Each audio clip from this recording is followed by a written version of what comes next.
اس cabinet کی meeting کا آغاز ایک اچھی خبر سے ہے کہ ہمارا جو پالیسی ریٹ جو ہے اس میں 2% کی اسٹیٹ بینک نے کمی کی ہے.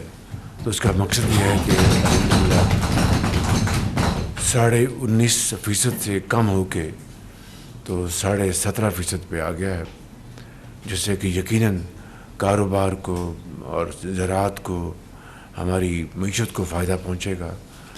اللہ کرے کہ وہ دن بھی آئے کہ جب یہ بھی انفلیشن کی طرح سنگل ڈیجٹ میں آ جائے پالیسی ریٹ، تو اس سے پاکستان کی معیشت کو انشاءاللہ 4 چاند لگیں گے. لیکن یقیناً یہ اسٹیپ بائی اسٹیپ یہ بہتری آ رہی ہے، اور